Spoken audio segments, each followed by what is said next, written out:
All right, let's go. Hi, everyone. Hey, as promised during our recent National Festival broadcast, here we are at the BHA with the BHA National Council for our online town hall broadcast.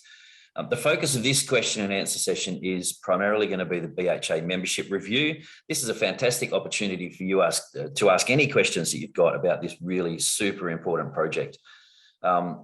The National Council is here to answer any other questions you might have about other stuff too, but we're going to primarily focus at the moment on the membership review. We're going to do our very, very best to answer any questions that you have, and anything that we don't know, we promise to provide email responses to you as soon as we possibly can.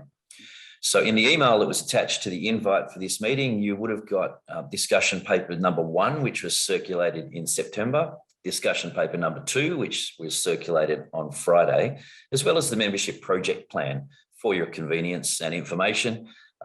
It's quite a bit of work has gone into that, but basically what we're here today is to talk about those 2 discussion papers and the issues that are raised in those, with the purpose of then formulating a further discussion paper, which will come out with a series of resources, such as, you know, what the Constitution may look like if it's changed after the AGM, if that's the way the membership votes in December.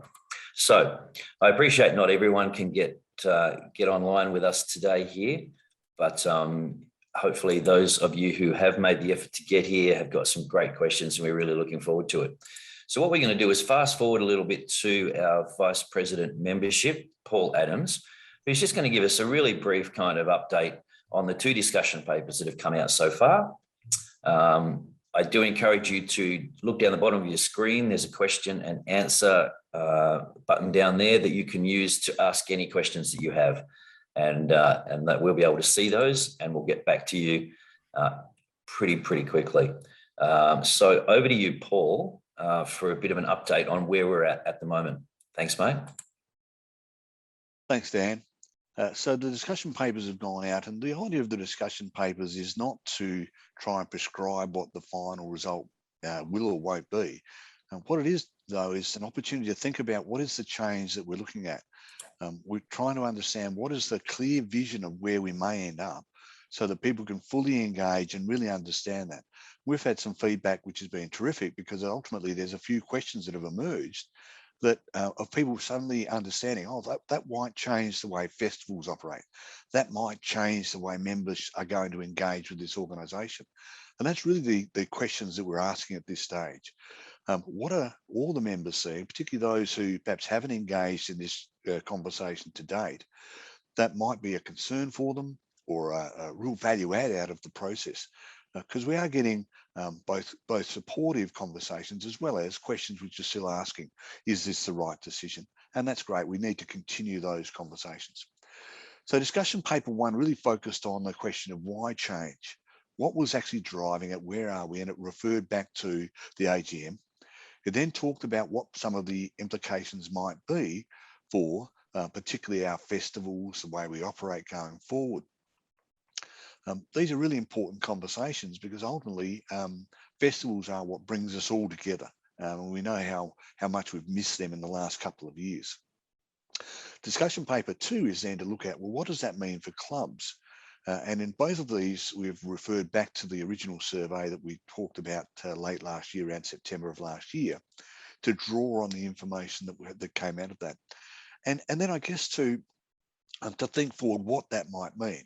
So in discussion paper 2, on the basis of the results that we had from the survey, we've sort of cast forward and projected, well, what might that mean in terms of the number of choruses or clubs that are involved? Would it mean that we'll have additional choruses on the basis of the number of people that suggested, yeah, we might be interested in doing that? And so that's really just to try and give you a sense of what we're seeing move forward. And then importantly, things like, well, what does that mean in terms of our services, and what does that mean in terms of our fees? Really drawing from the survey and from the conversations that we've had along the way to try and build a bit of a picture of what this could look like. And that's really what we're here today to discuss, and just to really engage with the membership on, is out of those discussion papers, are there any things that you want to reinforce or that you have a concern about? So I'm really happy to just open it up now, more to the question and answers, and see what's coming through, Dan, unless you've got some particular things you think you'd like to pursue from the questions that have come so far. One of the things that we've got here is a question from Rob Turnbull. Thanks, Robert, for your question. It says here, please outline the process and the timing to draft changes to the BHA constitution. So in the email that I sent out was the project plan, which describes the various steps that we're taking. So stage one was to initiate the conversation, and that target was between February and April 2021. We've completed that process, and that included restating the process delivered to date, communicating with all the members, the outcomes of the AGM vote from 2020 and the likely implications to BHA. We then undertook a stakeholder interest analysis and had a look at some of the communication needs and how we might talk about this conversation moving forward. And then the next step of that was to clarify, following lots of consultation and communication with members.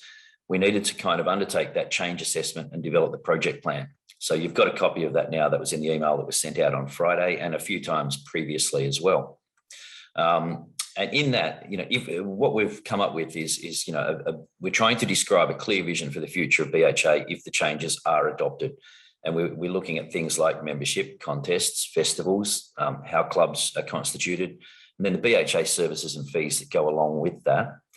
And then we're going to, based on that, which is the discussion paper that you've got, consult with clubs and members on those issues, concerns or risks, and talk about that process.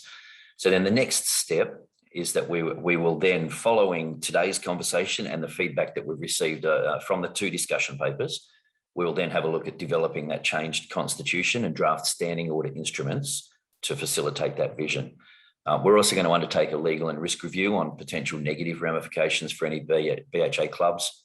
We're going to keep consulting with clubs and members on those instruments. So people will get to have a look at those. There's no secret business going on. So everyone will have a look at those, the changed constitution and draft standing orders. That's kind of where we're up to at the moment. We've commenced that process. We have looked at reworking the constitution. We're going to get some legal advice on that. But that project plan will give you a pretty good idea of where we're at. The next stage, of course, will be to then develop the motions to facilitate ratification at the AGM in December. And again, further communication with the membership about any changes that may be affecting BHA as we know it. And that's kind of, we're working backwards from the date of the AGM, which will be the first week of December. And so we're trying to give people as much notice as possible. Of course, the next stage after the AGM is to see what the vote is. And once we know that, we would then be able to confirm those changes and develop any adjusted processes, finalise the standing order instruments to facilitate those resolutions and implement any outcomes from the AGM as we need to do. It's really important to kind of consider too, there is some stuff that we don't know yet. So things like the very, very fine details of how competitions might look into the future should changes occur. We're not entirely sure how that might look. We've got some ideas, but again, we're consulting very widely with the membership about how those things might look. Paul, do you have anything to add to that one? Yeah, thanks, Dan. So apology, everyone. I've got a head cold and it's a bit inconvenient, but I'll push my way through. Now, look, I think that's been a really good summary. I mean, ultimately, we've been able to infer some of the numbers and think about these things. And I guess one particular question that came up would be, well, if we have all these new choruses, will choruses miss out? And these are great considerations because I think in Hobart, we had something like 17 choruses. And that means in the chorus competition, there's actually a fair bit of space to bring on a number of other choruses that would extend the judging on the day, but it's a long way away from having to go judging of choruses over 2 days. So these are really important things because, we want to get together. We want to be able to have full participation. What does that look like if we were to double the number of choruses that we've got? Regardless of whether it's everyone in harmony, whether it's opening up the membership or whether that's just by organic growth, they're going to be challenges that we would love to face, but understand that they have some concerns attached to them. So we just want to make sure people are really raising those questions and then thinking through, well, okay, what does that mean? Is it realistic or is it not? Quartets, well, that's probably a different conversation. But choruses, I think, for one where I kind of, it's a long way. We're a long way away from having to cut choruses from a day of competition, I think. That's right. And then look, let's talk about logistics. At the moment, we have a chorus contest that goes for about a half a day. Wouldn't it be a wonderful problem to have for Australian Barbershop if we suddenly had to have 2 days of chorus contests to fit everybody in? I'm sure all of you would really hate to have to go to a barbershop convention or festival for an extra day. Boy, what a pain that would be, huh? But what a joyful problem that might be if we have more interest in people getting together and singing 4-part harmony with us all. So, but again, a little further down the path. All right, thanks for the question. Good one. Lawrence, g'day mate, how are you? Can anyone give us some background on how our changes will affect our relationships with BHS and other international barbershop groups? So I'll grab that one quickly for you. And I think if you have a look around the world, many international barbershop groups are following a similar path. Some have jumped at it quite early on, 2018 or so, and then have had to deal with a series of problems because the membership consultation was not as broad as it perhaps needed to be. And they it was sort of around the Me Too movement and things like that. I think there was a little bit of jumping from some organisations where they didn't necessarily consider, the broader aspects of what needed to change and how it might change and how it might affect the organisation. So we have copped a little bit of criticism for this process with BHA taking a long time. I think that's an important thing to acknowledge. But we also really need to make sure that, this is a life-changing decision for our association, and we kind of really need to feel very comfortable as your leadership team that we have an educated and knowledgeable decision being made at our AGM. So it's kind of an interesting, we've got some people saying it's going too slow, some people are saying it's going too fast. So we're watching very carefully what's happening around the world and learning from those successes and from some of those failings. And we're trying to put together the best package that we can for our membership to be able to vote on at our AGM. In saying all of that, this won't affect the relationship at all. There's no reason why our relationship with Barbershop Harmony Society in the United States would change. Many of the other organisations around the world are doing very similar things where it just makes sense. If our job is to increase the love of barbershop harmony in a particular place, then it makes sense for us to not restrict that to just one particular market, but to fully promote barbershop harmony in that place. So the answer is, Lawrence, I don't think it's going to affect it a lot at all. If anything, it probably gets some more synergies with some of these other organisations. Paul, have you got anything to add? Dan, I will just mention that when we asked that question, we asked a question about should we completely align, do what we want. The response we got back was, look, we want alignment with international, but we still need to do it in a context which is right for us. And that was the most popular response. Yep. So as a result, we're not just slavishly following one model or the other. We're going, okay, let's work our way through this. How do we ensure that we're getting a reasonable alignment, but making sure it fits for Barbershop Harmony Australia and our members? Great, thanks. Question here from Kai McIntosh. G'day, Kai. What is the current position of the council in regards to moving to a fully open or gender blind competition, either as an overall change or as an additional category? I may have referred to this in a previous answer where we're not entirely sure just yet. It would, perhaps make a lot of sense to be looking at some of these, but some of the finer details of the competition, we're still to kind of receive the feedback from the membership and act upon some of that feedback. But whatever happens, we'll make sure that we get as much barbershop as possible into any of those competitions. If the membership votes that membership should be open, then we will work around, what we call things. Obviously, traditionally an open contest was won by a male quartet. And quite specifically. So if we change the the terminology that we use around some of this stuff, like the open category, that will obviously affect contests. We've got Ian Mulholland online, who's our contest and judging chair. Ian, have you got a comment on that at this stage? Not really, Dan, except that we are, we can have whatever categories competition are decided. Each group enters as either a men's or a mixed or a invitational at the moment, but it could be a women's. And we could decide to have a winner in each of those categories, and we could have an overall winner, which I think is probably the point of Kai's question. But that's yet to be, I think that's yet to be decided, correct? Correct. That's right. Yeah. Certainly possible. As Paul referred to before, though, the survey results were really, really in favour of us having our own model. And so that's the good news, is that there are rules to change or make up or throw out, whatever, it's something that we can certainly be very, very flexible on, whatever the membership decides.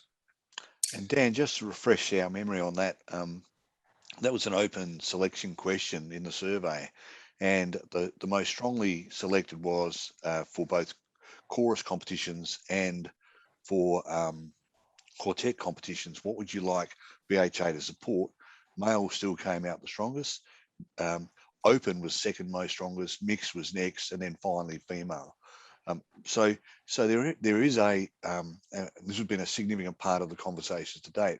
There still seems to be a pretty strong desire at this time to keep the overall subgroups in some form going forward. Whether that is maintained in perpetuity, who knows? But at this stage, there seems to be a strong desire for that. The biggest feedback we got was, well, hold on, why would the open champion not be the one that scores the highest? That's the sort of question, regardless of the categories. And that's been the real conversation that we've had. Yep. Thanks, Paul. Good points.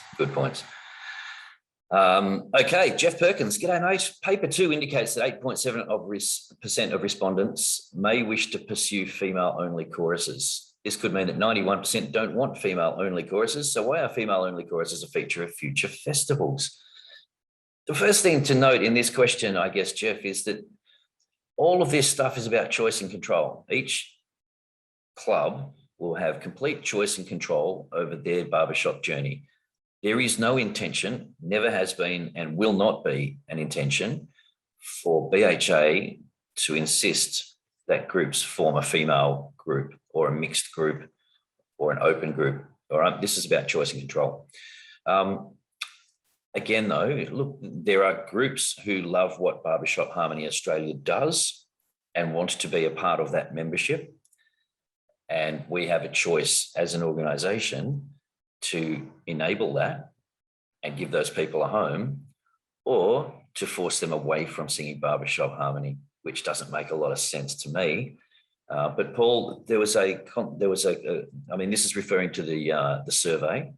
There was a really good couple of comments that you had in there about this. Do you want to just elucidate? Yeah, thanks. So the particular question we're referring to there was us both in terms of choruses and quartets.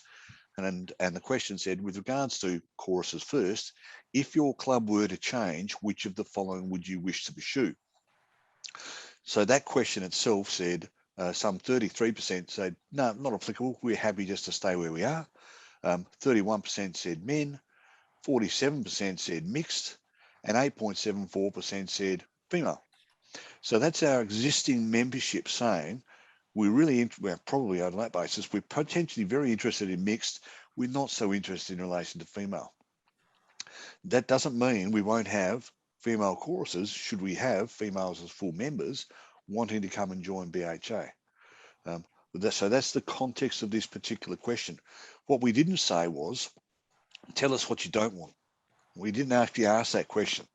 So to infer then that 91% of chorus says that they don't want females around, I'm not sure that that's really what the question asked, particularly if we put this together with other questions, which were things like, should we be opening up the membership? The answer was absolutely yes. That was the sorts of conversation coming in.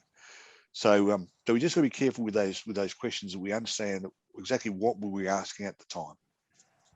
Yep. Thanks, Paul. Okay. A constitutional question for the Secretary, who's an expert on this sort of stuff. Anonymous has asked, what level of agreement do we need from members to pass a change in the Constitution? Well, first of all, the Constitution changes will be done at a special general meeting or an annual general meeting. And so there must be a quorum for that. Bear with me for a moment. So a quorum is formed at a National Council meeting when not less than 60% of the council members are present in person or by electronic means. And at a general meeting when not less than 10% of the membership, other than associate members, is present in person or has voted electronically prior to the meeting, or is represented by a proxy through a member present, or by absentee voting on matters for which appropriate notice has been given according to subsequent paragraphs. So that's basically the message. So we need to get at least 60% of our members to be able to vote on any constitutional changes as a quorum. Thanks, Rob. All right, here's another one from Anonymous. With an increase in membership, will the fees go down? Of course, it's always the one that everyone wants to hear about. Look, in discussion paper 2, we did talk a little bit about the structure of the fees. The current fees are kind of set on us providing a level of service to each member. To be honest with you, we're not making a whole lot of money on those fees. When you compare the fees the BHA charges compared to similar organisations such as Sweet Adelines, we're at about 1/3 of the Sweet Adelines cost. They're about $230 a year. We're about $75. So we already don't charge a lot, and we're kind of running on some bare bones here. It's not something that we've yet fully discussed. The discussion paper is, it's got a few options in there, and that's what this conversation right now is all about. Paul, have you got any intel from the survey? No, there's nothing specific in there, Dan. This is more just, I think it's almost a question of what do we want to, as a membership of BHA, to pursue strategically? What services do you want supported? And in that discussion paper too, we identified a number of things which are in there, which we do support through the course of the year. They have to be, we have to fund those. A lot of that support is provided by volunteers. So we don't have a lot of paid help. And so our membership fees are structured in that way. Look, if we end up saying we want exactly the same support, we want the same sort of requirements, there might be a slight, you could potentially imagine an economic environment where you could bring them down a little bit. But I think if we thought that this was suddenly going to cut our fees dramatically, I think I wouldn't be in a position where I could suggest that's an economically viable proposition for us. Sure, if we get some more, we can give us more services, we can hold some fees for a bit longer. But I think that would be, to be authentic in the answer, I think that's probably where we'd have to imagine. Yeah. I think too, it's important to remember that, all of the income that BHA has as an association is returned to the members. And so if we have more income, then we will obviously then be able to be in a position to provide more services. So it's a great question though. Thank you. Bob Turnbull, g'day mate, how are you? Can there be consultation with clubs, particularly those with legal governance experience, to contribute to changes to the Constitution? Would be good for consultation in preparing the draft that would be submitted to the AGM. Otherwise, it would be difficult to make changes at the AGM. Great idea, Bob. Yes. If you know somebody, please send us names. And, we're certainly very keen to have people on the working groups around some of these instruments that will need to be changed. Rob, you have your hand up. Yes, Dan, we have already engaged a couple of people to assist us in the redrafting of the Constitution. Would be happy to welcome Robert on that panel. Yep, great. Thanks, Bob. All right, back to Anonymous. Of the 93% agreement from members who voted on the motion to include, what is the breakdown on these votes and the overall percentage of members versus members who voted? Paul, this is a good one for you. You love the stats, and you've already broken this down. I think this was more actually from the AGM, I mean, ultimately, I can't quite recall the total number of votes we had. At survey, we got something like 48%. So we knew that those numbers were very, very strong. I'm going to have to ask Rob if he has the stats from the last AGM, or perhaps we just go back with this one with a typed answer, so we're not misleading anyone. Yeah, cool. Rob can beaver away in the background there and see if he can find the minutes from the AGM in December 2020, and that will have minuted in there some of those numbers. Richard Reeve from Australia, lovely to hear from you, my friend. Richard asks, what are some of the lessons to learn from international Everyone in Harmony debates? And I think for us, this is one of the main considerations in why we have taken deliberate and measured steps in this conversation in BHA, is because I think the main learning that we saw from the Everyone in Harmony introduction in the United States is that their board, their leadership, decided this would be a great thing and let's open up the membership. And the following week, they had a whole stack of people turning up to their local choruses that weren't ready for them. And so I think the main learning here is that it seemed to be a surprise to many of the members that this was something the board had been considering, and it was implemented quickly. And it then got people's noses out of joint because they felt a bit silly that they weren't ready for it, that they hadn't been involved in it or helped to co-design some of this process. I think that's the biggest lesson that we've learned here. So as I've mentioned, while we've copped a little bit of flack about taking too long, it's super important to this council. As the leadership team of the association, we're only looking after this association for a short time, and we want to make sure that it survives after our time. We recognise that this is a significant change and that this is unlikely to be something that would be easy to roll back without, some real discomfort. And so we've just really watched what's happened overseas, and we've tried to learn from that as much as possible, how to do this with the full attention of our members, with the full buy-in of our members, and with a fully educated membership. Paul, do you have further comment on that one? I think I'd reinforce what you said, Dan. A few people might look at New Zealand and say, yeah, but they did it very easily. But we know culturally New Zealand's very different to Australia. We know that when they run workshops for youth, the turn up from boys and girls is about 50%. But they don't seem to have the same barriers that we've had in Australia culturally around the different genders participating in vocal arts. So one of our challenges is then how do we move that forward from an organisation which is authentically and has been male for 30 years into an environment which is very different. And we've had examples of this also in different organisations across Australia over the years. Everything from golf and lawn bowls through to martial arts. We've seen some there. They're not quick processes. They've had challenges, and it's really important that we take our time to work our way through it.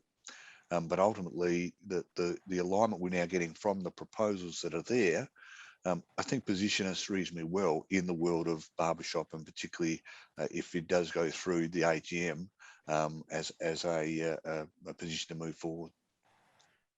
Thanks, Paul. Thanks, Richard. Good question, mate. David Foxley asks, how much consultation has taken place with Sweet Adeline's organisation about the potential changes? We're in close contact. The relationship between Sweet Adeline's Australia, the Region 34, and Barbershop Harmony Australia is good. We do already have a lot of invitational stuff going on, a lot of shared resources, sharing ideas, some shared projects. And there's a fair bit of excitement from Sweet Adeline's Region 34 about what we're doing here. Sweet Adeline's International is not doing this. They will remain female only. And there are some people who like to do other stuff. And so once again, finding a local home for some of these people, and let's be honest, some of the affiliations that we have with international organisations, particularly in the United States at the moment, there are limited. The benefits that we receive from those affiliations are now limited because of things like closed borders and COVID and restricted travel and all that sort of stuff. So this is again going back to that, creating a local model here in Australia that is the best thing for barbershop harmony. And making sure that we maximise our market. I hope that answers your question, David. Anyone with anything to add to that one? Good one. Richard Reeve from Australia is back. What is council's position on having a trial period, or is it considered that recent years with invitational category we've already been trialling? I think you've answered your own question there, Rich. Since 2014, we've had invitational stuff going on. We've had some mixed harmony at contests going on since 2015. It's been received well. And so I think having a trial period would probably be quite problematic, given that we have experience and in trialing all of this stuff. Paul, do you have a further comment on that? I think the other thing we might even look to is what we saw from our recent online festival, the 2021 festival, which was really well attended and magnificently put together, I've got to say. And that wasn't me, that was others on the council who did that.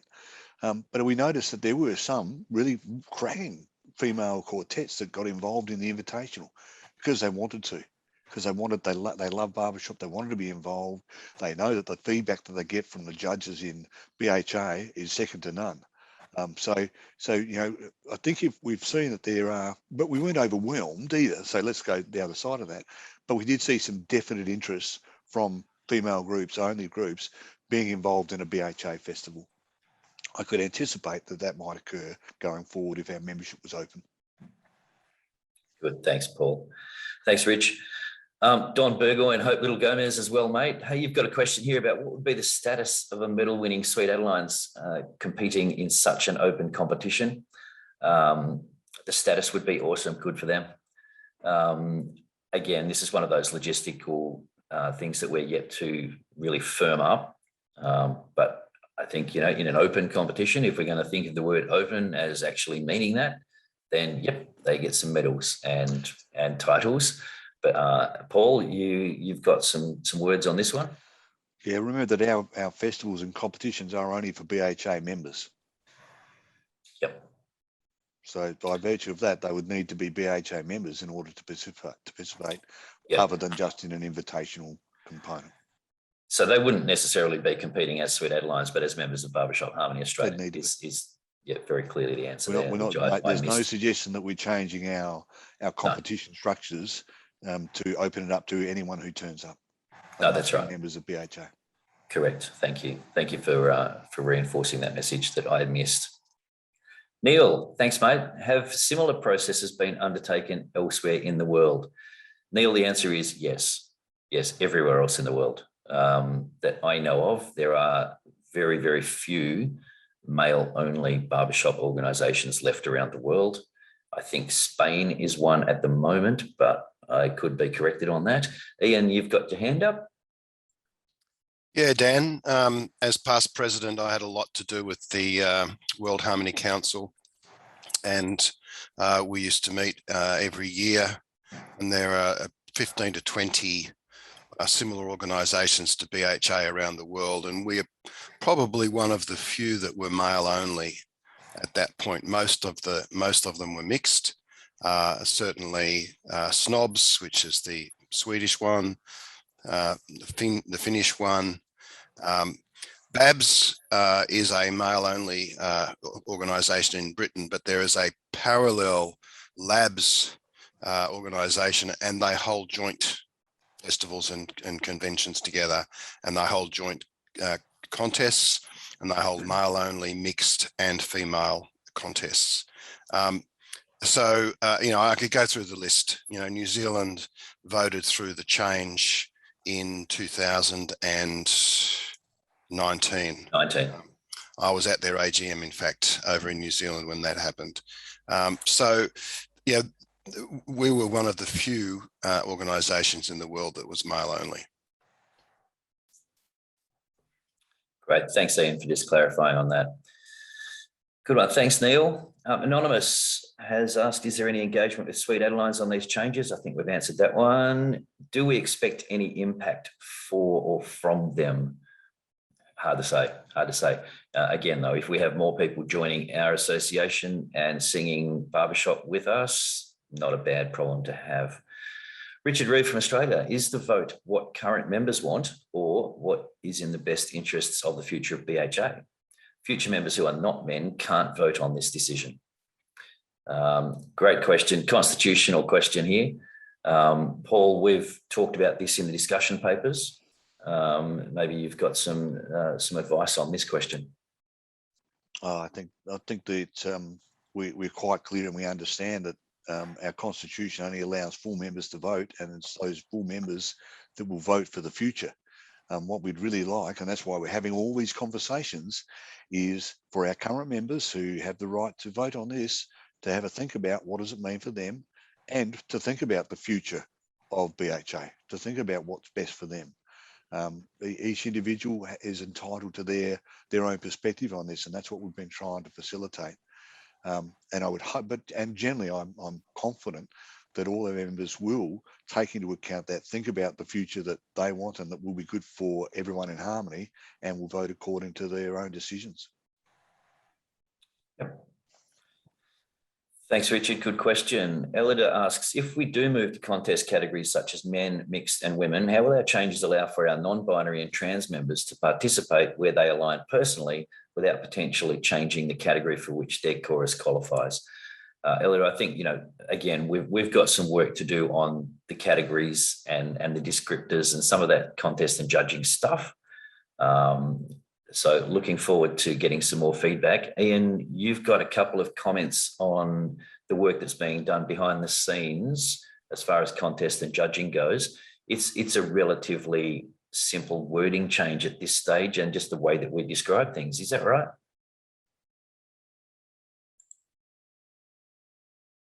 You're on mute, Ian.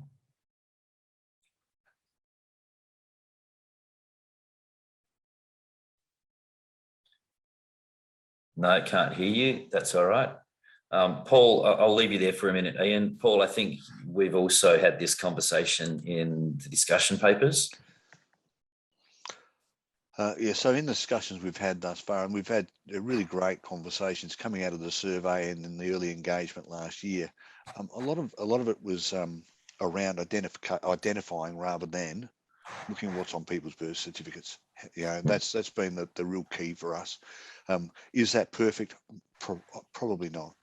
But we are still very, very much open to how can we facilitate this, without putting up barriers. And that's that question right back to, do we just go one whole category? Possibly a step too far for everyone right now, but how do we genuinely engage and bring people through so it is enriching Australia through harmony for everyone who's involved? That's right. And again, we're still thinking about the terminology that we're using at the moment. Words like open category. We wouldn't really care who's in an open category. Anyone who wants to be in an open category, go for it. And that's, further discussions that we're having. But, great comment. Thanks, Elida. Anonymous asks, would a more palatable idea be to build a new organisation to include mixed and women's harmony under the BHA umbrella rather than changing the existing model? Good question. Good question. I'm not sure. So this is something that, we've talked about. Do we set up a side business, I guess? Look, for me, the most important thing is that there are many people out there who really dig what Barbershop Harmony Australia does. The way that we run festivals, community engagement, education, the contest feedback and judging process, all of that stuff. People watch that and say, wow, that's really cool. We want to be a part of it. To set up a secondary organisation, I think perhaps could really lessen that experience for people. That's just a personal thought, though, not necessarily speaking with an official hat on there. But Paul, I think this was one of the, there was a reference in the survey to should we have a one for all kind of organisation, wasn't there?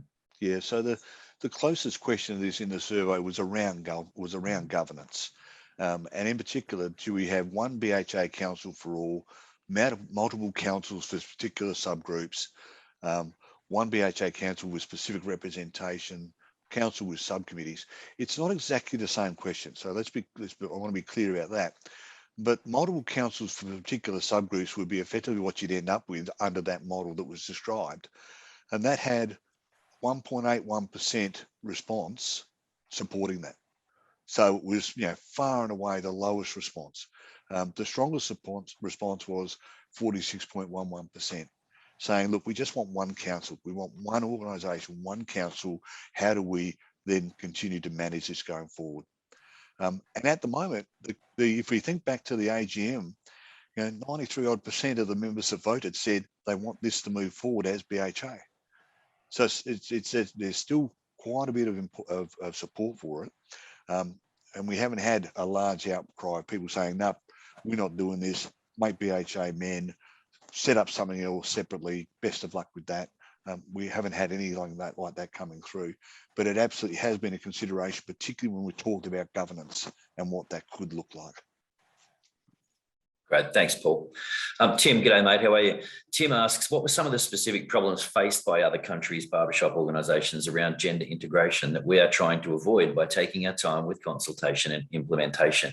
And I think you've kind of answered your own question there about taking our time with consultation and implementation is the biggest part of what we're trying to do here. People were taken by surprise overseas. In some instances, particularly in the United States, we had a lot of female members or potential members who turned up to their local choruses saying, hey, we're here, we want to sing barbershop with your chorus. And those choruses were spectacularly unaware of what was going on. The news had been released 2 days beforehand, and suddenly they had a tenor section, which ended up being 90% of their entire chorus. Obviously, that's going to cause a logistical nightmare. So I think just the fact that the members and the choruses and the clubs weren't ready for this because they weren't consulted as widely as they should have done is probably the biggest problem there. The other thing I want to just add is we'd like the vote at the AGM this year to get as much support as possible, whatever that vote is. And we'd like it to be an educated vote. And so, yes, we talk a little bit about the percentages that we need to get this across the line. But this council has always been more interested, not just in that, what's the bare minimum we need to do to get this vote done, but what do we need to do to get the vote made with the full support of as many members as we can possibly have? Because, this is the lesson from overseas that we saw is that, yep, sure, some people voted it in, great, but the vast majority of people really weren't, to be honest with you, they really don't pay a lot of attention to some of this stuff until it directly impacts them. And that direct impact in the States, for example, was that suddenly female potential members were turning up to male-only choruses demanding right of entry. And the male choruses just weren't prepared for that. They didn't have the repertoire. They didn't have, some of these places didn't have a female change room, just, some simple stuff. So there's some specific problems there. Again, though, in other places, it was fully embraced. So New Zealand, for example, great vote, great turnout. They were kind of doing it anyway. And what they did was vote on something they, were already doing. Paul, have you got a comment on this one? Yeah, look, I do think there's also been some pretty, probably anecdotally, whether it's been fully explored, that some of the challenges in the US have been around member retention, whether there's been some loss of membership as a result of not fully engaging with them. And I think there's also been some challenges that we've seen around, well, what does that mean for competitions going forward? So it's had some logistical things that we are going to have to deal with, and we've started to do that in our discussion papers, rather than just being, yep, beauty, we're doing it. Oh, now let's make it up as we go. We're actually trying to think through some of these things in advance, make sure people are fully informed, make a decision, and then we can actually implement something which is authentic to the conversation we've been having, not just made up as we go along. Great, thanks. Ian, you had your hand up. Your microphone's still not working, mate, so we'll get you to... No, can't hear you. Sorry, we'll get back to you when you get some technology sorted out. Thanks, Tim, for your question. We're on the Jim now. Jim Lister asks, RE, the answer just given to the question about level of agreement at the AGM necessary to change the wording of the Constitution. 60% attendance was mentioned. I guess this meant for a quorum to be formed, but the wording of the Constitution mentions 3/4 of those voting need to agree. Am I correct? I think, Rob, I think the answer is yes, you are correct, Jim. We got Rob, hang on, I've lost my view. Yes. They say 1, 2, 1, 2. Well done. That is correct. And I actually have, to a previous question, there was some questions about the voting at the AGM, which I can now answer. There were 5 motions for regarding this process. Motion 7 was that this meeting supports in principle BHA moving towards full membership for all people. Now, there were 345 attendees, if you like, and that included proxy votes. There were 279 votes for and 36 against, so that was carried. Motion 8, this meeting supports in principle moving towards all members having equal voting rights. 291 votes for and 24 votes against, that was carried. Motion 9, that this meeting affirms that, in principle, this association should continue with the principle of governance remaining as one council for all. 303 votes for and 12 against, carried. Motion 10, that this meeting supports, in principle, a change of the legal name of the association from Australian Association of Men Barbershop Singers to Barbershop Harmony Australia. 298 votes for and 17 against, carried. Motion 11, that this meeting supports in principle that the National Council moves toward developing constitutional, standing order and policy modifications to facilitate changes to membership inclusion, voting rights and competition changes consistent with motions 7, 8, 9 and 10, noting that any proposed constitutional changes will be presented to a special general meeting in 2021. 287 votes for and 23 votes against, carried. So I suggest that was a major yes by the people that attended the AGM. Thanks, Rob. Good one. Ian, you're back on board? Yes. Thanks, Can you mate. hear me now? Yes. I was just going to comment that when the changes went through in New Zealand and also with BHS, they were not required to change their constitution to change their membership categories. And the difference is that in the BHA constitution, the constitution requires it specifies that membership is only open to men, and so therefore we have to change the constitution to change the membership categories. So that's the difference. Great, thanks, Ian. Good question. Hopefully that answers what you had in mind there, Jim. Richard Reeve from Australia is back. Hello, Rich. Is collaborating with Sweet Adelines Australia a consideration? Yes, I think we've answered that one already. Is entering direct competition with Sweet Adelines Australia for members a concern? Is entering direct? I'm not sure what that means, Rich. If you want to clarify that, that would be good. BHA could create. I think he's concerned that we might be directly competing with Sweet Adelines for members, for female members. Okay, so that might create some bad feeling. Yeah, cool. So we've had that direct conversation many times with Sweet Adelines Region 34. We know that they know very, very clearly we're not doing this to try and steal their members. What we do both know as organisations is we have members who have come and gone from both organisations who would be likely to rejoin given the correct environment for that, if there was a mixed or a non-gender kind of based competition.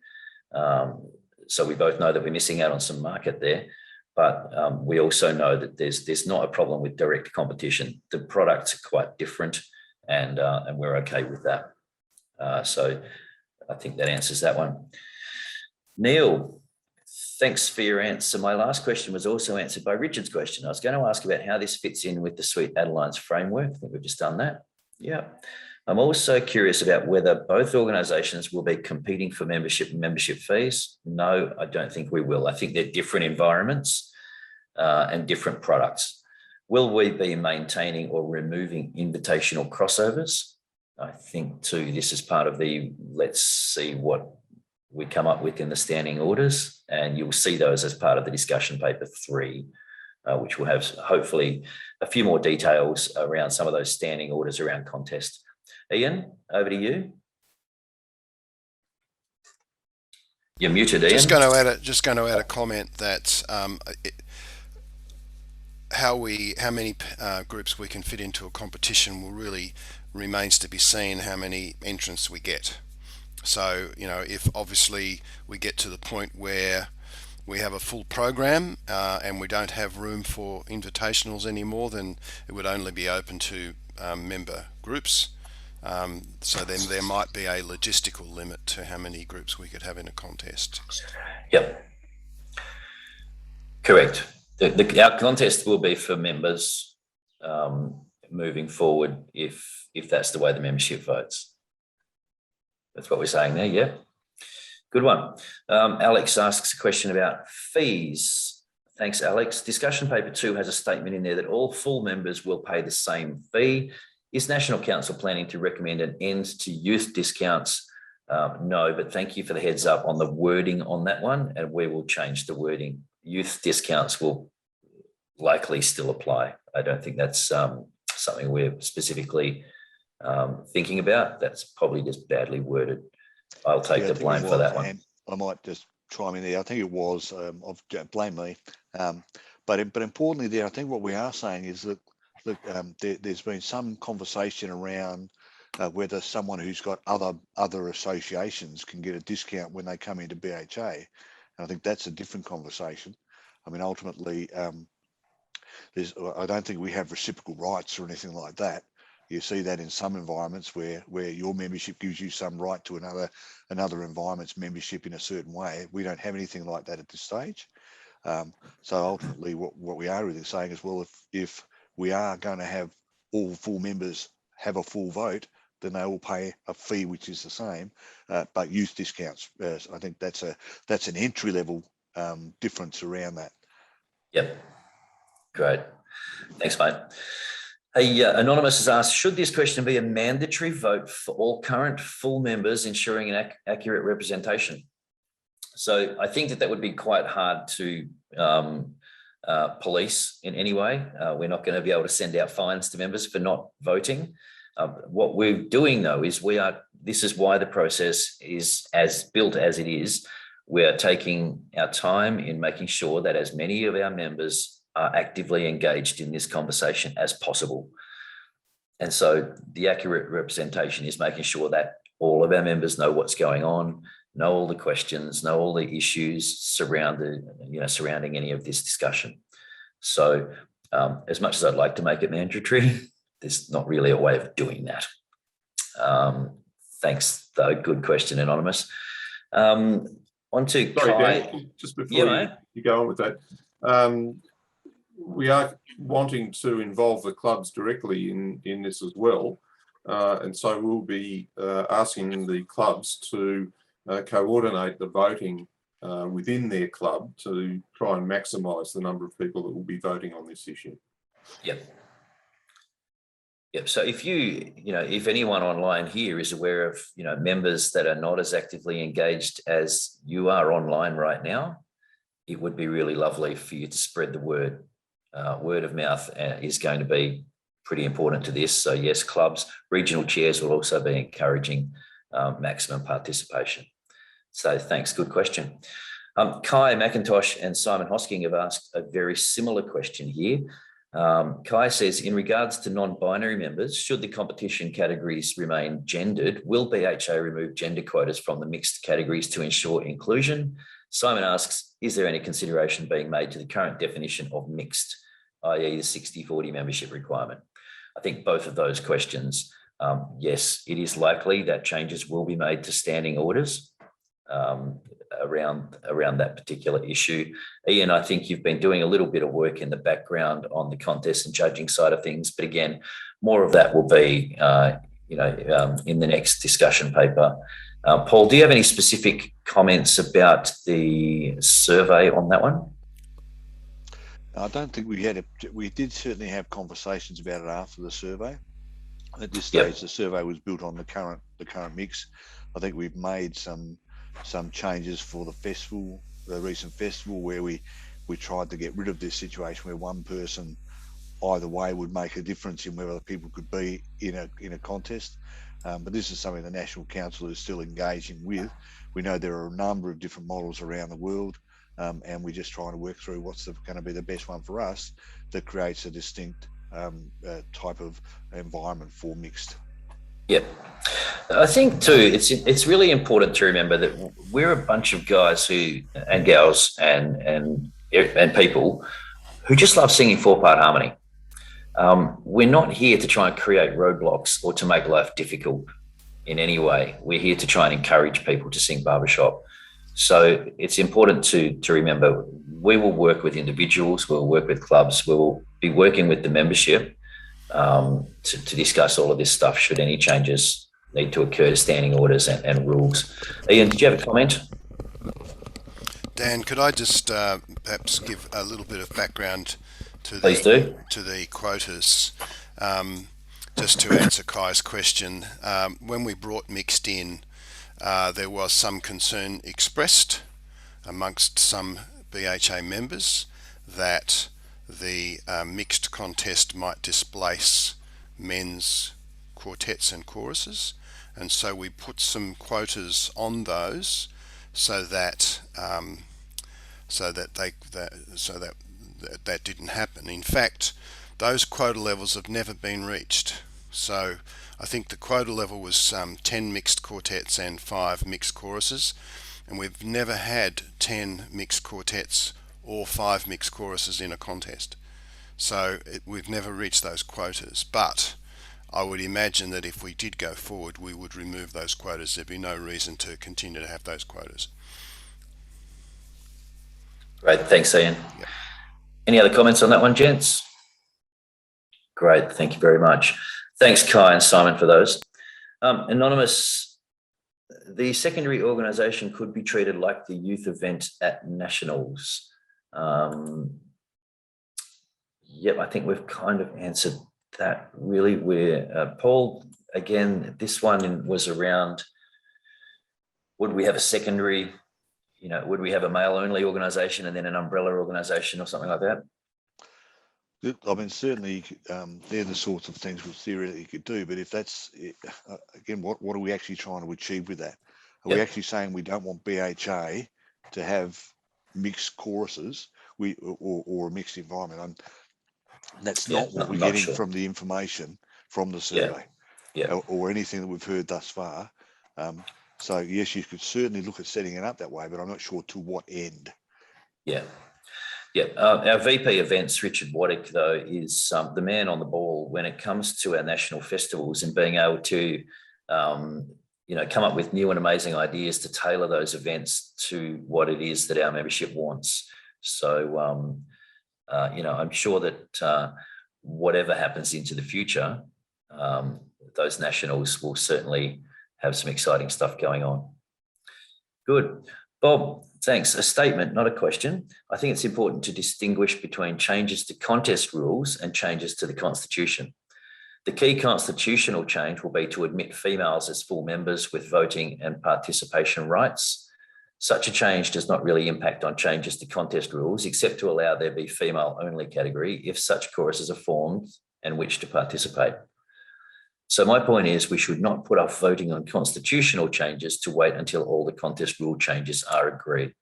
I think this is an important point. The first is this is not a constitutional change to admit females. This is we're using different language to that. This is an open membership. Anybody can join, no matter male, female, or non-binary. That's an important point. But I think this is a really great point that you've made, Bob. We're putting the vote will be to change the constitution to open membership rather than male-only membership. The things like the standing orders and the rules around contests are a separate but intertwined conversation. We're not voting to change the contest rules. We're voting to change the constitution, right? Paul, we did have some comments on that before. Did we answer that one before in our opinion? Yeah, I think Rob's absolutely correct. What we're doing though is we're having a conversation about the implications of a change in the constitution. And in order to think about that, we've got to talk about what might that look like for contests and so. But Rob, you're quite right. I don't think there's any intention that we will bring a whole pile of standing orders for change, because they are actually changed via the National Council at the time, operating in accordance with the Constitution. So Yep. it'll only be the instruments that have to be changed that are brought to the membership to be voted upon. We want that vote be done with a full understanding of the potential implications. That's all. Perfect. Thank you for wording it much better than I did. Thanks, Bob. Good comment.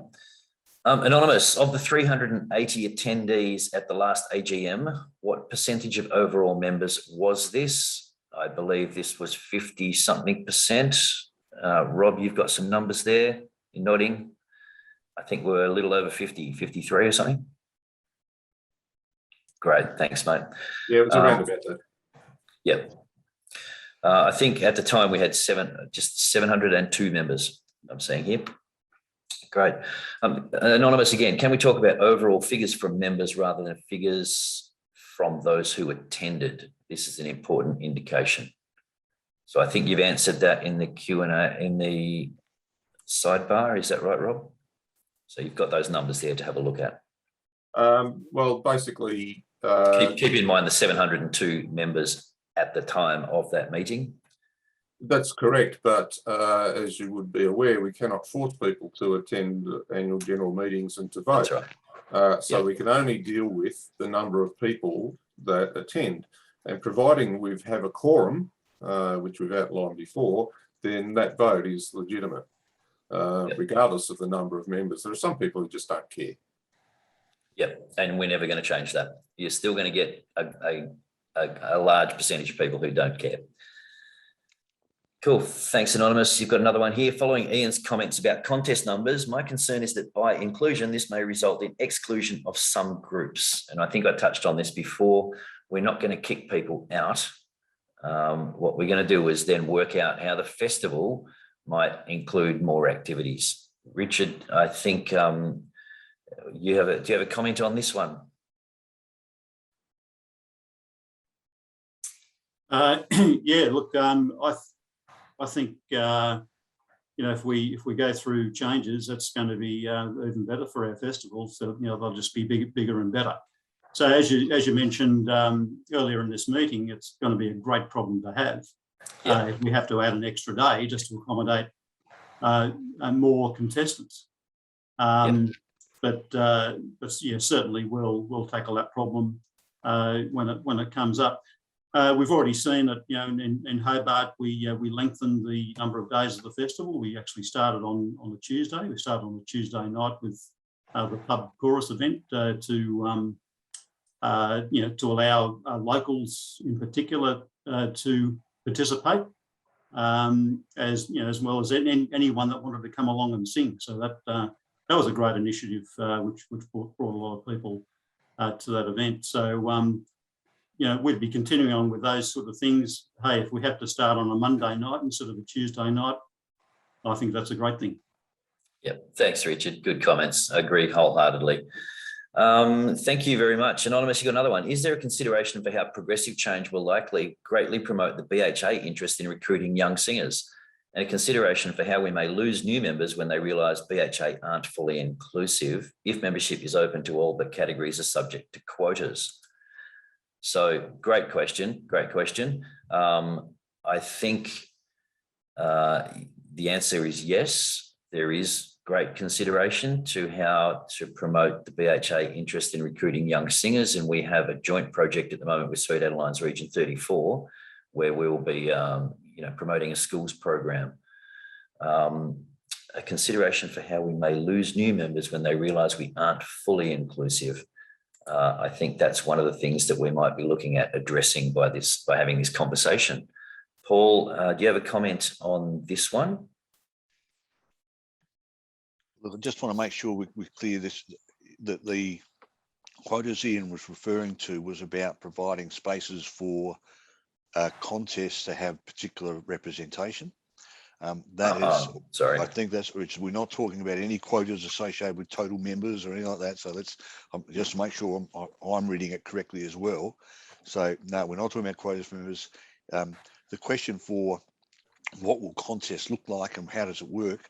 I think that's a different conversation for the future. We're already seeing some of the issues associated with what's the baseline of our cutoffs and those sorts of things.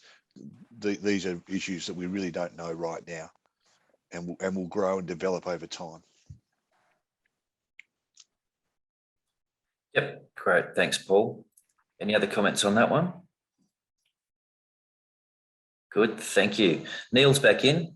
Richard Reed from Australia is doing pretty well in getting in faster than me. Just as an addendum, if I may, I would imagine that Sweet Adelines have no similar plans and are happy to leave this broader general inclusion issue with BHA.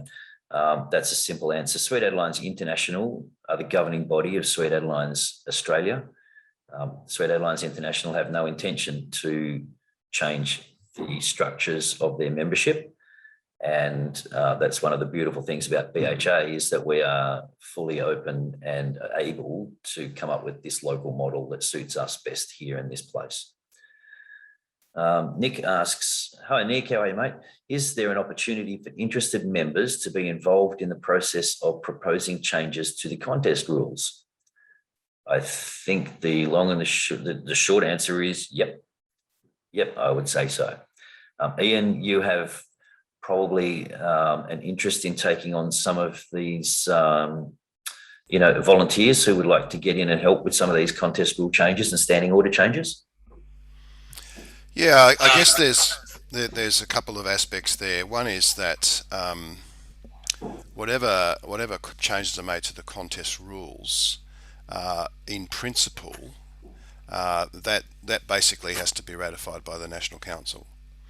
The wording of the rules and how that's drafted in the contest rules itself, that's really just if you like, almost a legalistic drafting exercise to make sure that the words say what we want them to say. And that's we normally we have a team with the contest administrators who normally look at the contest rules, and then we present the any proposed changes to the contest rules to the National Council for approval, and the National Council might suggest some changes or whatever, and that's how the process works, and that's how it works in most organisations around the world, as far as I'm aware. Yep. But in terms of the structure of the contest, in terms of the categories and all that sort of stuff, if the National Council agrees to it, I can't see any reason why we couldn't have a working subgroup that could include some interested members to have input into that. Thanks, Ian, and I think that just makes a lot of sense. Again, we're here to listen to what the membership would like to do. The other important aspect of this is the next contests are likely to be in April or May 2022 at regional events, and so any changes don't need to occur instantly at the AGM. We then have a couple of months to consult and bed those things down. So that's an important part of that consultative process. Cool. Anonymous asks, has this meeting been recorded and will it be shared to members unable to attend? Dan Beckett is our IT guy on the ball over here. I believe the answer is yes. Correct. Yeah, no, we're recording this. So we'll have that put up on YouTube in the next couple of days, perhaps. So anyone who hasn't seen it can catch it on there. Great, thanks. As you can imagine, something of this size will take a while to upload to YouTube. Thankfully, there's been no singing, so we don't have copyright infringements to worry about this time. Great, thanks, Dan. Anonymous, for men, whether current or future members who want to go to a men's convention, is this the main thing we are leaving behind? Interesting comment. Paul, there was a significant response to this in the survey, I believe, about what sort of events people would like to go to, and what the future might look like. Yeah, certainly. It's interesting the number of percentage of people that wanted to have mixed choruses and those people and mixed and potentially even female involved. And the implication is that then your festivals will change. Is this something that people have talked about? Yes, they have. And that would be a significant difference for the world that we've had. We've had a few females, but by and large, it's been an identifiably male event. Since we brought in mixed quartets and mixed choruses, it's been less so. Does that mean we're now moving forward with that? More than likely. But this is one of the key challenges that the male choruses some have talked about, who have no intention of moving to mixed. Our experience will change, and to be authentic and often and transparent, yeah, kind of will. And probably we will change. Yep. And I'm not quite sure how you would structure it to protect that, or whether we want to as a membership group. Yeah, great. All right, we're going to start wrapping up now. So we've got time for a couple more questions. If you have asked a question that doesn't get answered now, we will get back to you in writing straight after this. Of course, if you're anonymous, we're not going to be able to, so we'll try and get as much done as possible. Neil asks, will there, once ratified, be plans to create a club handbook explaining the different organisational options? Short answer is yes, there will be. Richard Waddick, our VP Events, has worked really hard on putting together a club handbook, and there will be resources available to help clubs understand the lay of the land. The resources that are available to clubs and members, and so, yeah, the answer is yes. Anonymous asks, with the current small number of competing mixed choruses, how does BHA plan to support growth in the area of mixed barbershop across Australia? I think this conversation is a large part of that. More people coming in and feeling that they are full members rather than associate members of BHA may well be the way that growth is supported. But this conversation is the primary driver behind that. Paul, you've got a comment? And our survey said that 47% of clubs are interested in pursuing mixed choruses. Yep. So by default, we've got already a number of environments who are interested in pursuing this space. Yep, great. Thanks, good question. Tim asks, is council considering, or would it consider, proposing changes to the makeup of the council itself to ensure representation of female, trans and non-binary future members?